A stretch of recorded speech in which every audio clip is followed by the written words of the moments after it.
Hey, what's going on? For this Friday's video, I'm going to show you how to paint a sunset at the beach with oil paint. So stick around and let's get started.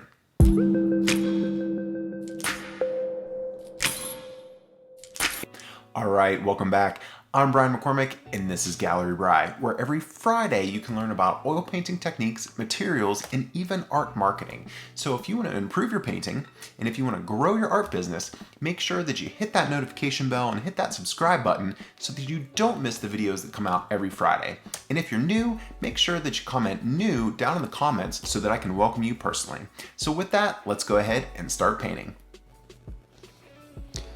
All right, everybody. So for this painting, I started with an toned canvas of yellow ochre.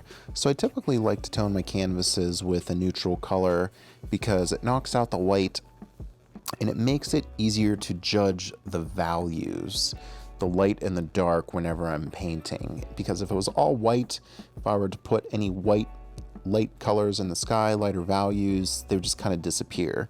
And with the middle tone, it makes it easier to see if I'm putting down a bright color or if I'm putting down a dark color. So that's why I've got that all scrubbed in.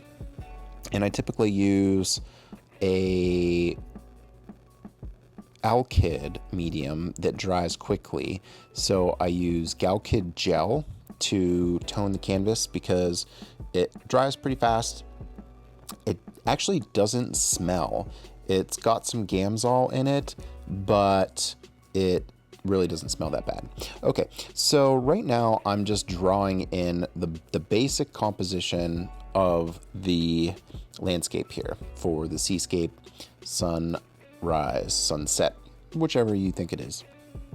And as you can see, there's not really that much. I just did like 1, 2, 3, like 4 big shapes. And that's all I really try to go for initially. What I'm doing right now is I'm just putting in with some really, really thin paint.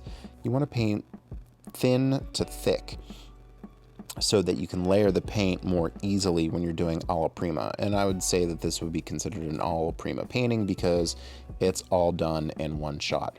Right now it's kind of hard to see, but I'm just kind of chiseling in a little bit of the cloud shape. So when I started out, I did really just kind of like a triangle shape because I was really just going for the big general shapes. I wasn't trying to draw in the cloud perfectly. So I just did a triangle to get the general area and angles. And then I went in and just kind of chiseled a little bit out, and I'll continue to chisel it.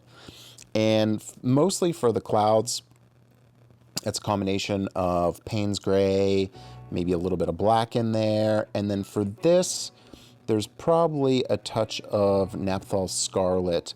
So for sunsets in the skies, and I'm speeding this up a little bit, you'll notice that it goes back and forth between fast and slow. I figured, this was like a half-hour video or something like that, so I figured I'd speed it up a little bit in certain areas. But for sunsets, I tend to throw in a little bit more of a stronger color of red to get the purples to come out a little bit more. So right here, I'm just putting in a little bit of the sky color. Again, this is mainly Payne's gray and titanium white. I feel that Payne's gray has a really good color for the sky, and you can actually make your own Payne's gray. So this is actually from Gamblin, but Gamblin's formula is basically ultramarine blue, a little bit of black, and then I think there's maybe a touch of yellow in there. So, you can really basically use any blue and then tone that down with a little bit of black if you want to get something similar to Payne's gray. So, I put in a little bit of the sky there, a little bit darker at the top, and then it usually gets lighter towards the bottom. And now I'm putting in another cloud shape here and just kind of putting in the darker values.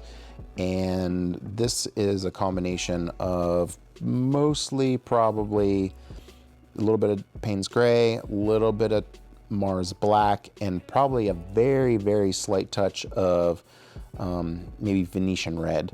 So I like Venetian red because it's a good earth tone red. It's a little bit stronger in color.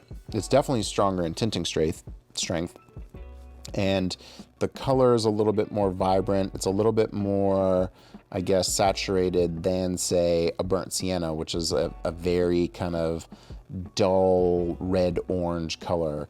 And I like using burnt sienna too. I use that actually quite a bit in my landscapes, but whenever you're doing a sunset, you need to punch up the color a little bit.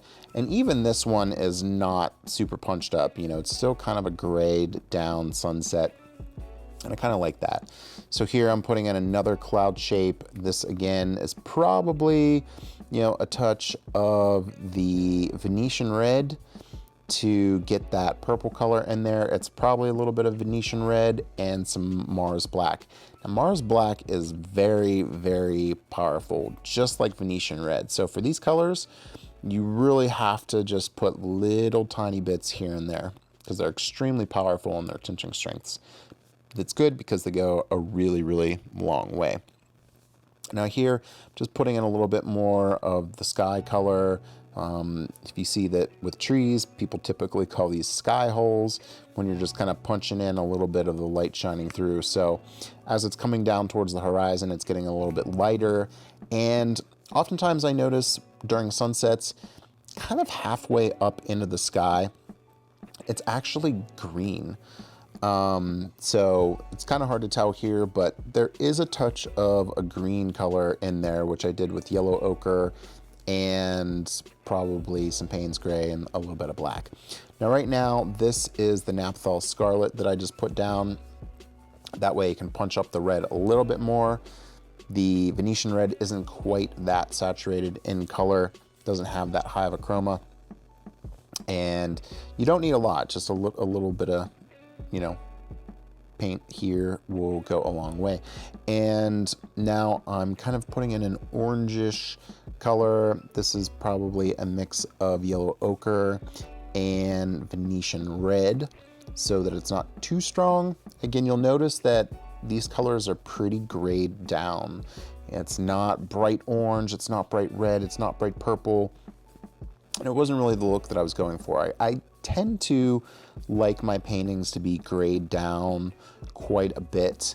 That's just kind of what I gravitate to. Even the paintings that I like Isaac Levitan and the like, they're very gray. You know, even the Zorn palette. The Zorn palette is basically just red, black, and yellow ochre. And it's a very grayed down palette, and I just kind of like that. Every now and then I'll punch it up a little bit, you know, especially with a gouache sunset, but for the most part I really do like grayed down colors. And one of the nice things about that is that you don't have to worry as much about muddy colors because I just wipe my brush for the most part in between colors, and every now and then you'll have little bits of color left over from the previous use, and it helps with the color harmony because you get a little bit of color from each mixture going into the next one. So everything kind of blends together and harmonizes because every mix has a little bit of color from the last one in it. You have to be careful because then, you know, sometimes it just gets too gray and you want to be able to distinguish your colors. You know, you don't want to just be like gray, gray, gray, gray, gray. So now for the sand, sand is very tricky. So, you know, this is sand in the foreground. I'm sure it could be interpreted as water, but on the reference photo, you know, it was sand. And for the sand, I really just do a really just kind of a grayish purple mixture. For the most part, it is going to be a Venetian red. It's going to be black. And, you know, it's mostly white. Right now, I'm just kind of putting in the shadows of some of the, I guess, dunes of the grass on the beach. But for the gray in the foreground, for the sand, it's really just mostly white, you know, and it's going to vary from reference to reference and what you see in life. But for this one, it was just a really, really bright value. So I didn't have to really worry that much about the color. So I really just made it kind of a very, very, very light gray purple. And it worked out pretty good. And I'll go in and touch the sand up a little bit later. Now, for these grassy dunes here, I'm really just using yellow ochre to just kind of get a base color in, and I'll scrub in a little bit more to lighten it up and darken in areas. But there was that initial shadow that I put in kind of outlining it, and then I'll go back and I'll kind of chisel out little parts of that, sharpen it up in certain areas and blend it out in certain areas. And that's definitely something that you will want to have in your paintings, is hard and soft edges in certain areas. Not a lot of that in this one, because it's pretty general the way that it is constructed. But if you want to draw attention to something in your painting, you're going to want to have some sharper edges on it. So a lot of times that'll be objects in the foreground, maybe like grass or a person or a rock or something like that. And things that are far away, they're probably going to have softer edges so that they look farther away, and it draws attention to those sharp edges in the foreground. So now I'm just working on a little bit of the water in the background, just lightening up the values. It's kind of fuzzy, not too much going on back there. And now I'm just chiseling out a little bit of those shadow areas, because you want to have some variety. You just don't want to put in a line and leave that line unbroken. I noticed that even for when I'm doing trees and things like that. I generally don't like one continuous branch. Even if it's not occluded by anything, I'll tend to kind of break it up and almost make it look like you're looking through some sort of cloudy lens. I just like unbroken lines. I think a lot of straight, unbroken lines just doesn't add interest to the painting. Okay, welcome back. Hopefully that was helpful for you. If it was, please give this video a thumbs up. Every time you leave a like and every time you leave a comment, it really helps this channel grow, and it makes it more visible for other people to help them learn how to paint. Now I want to hear from you.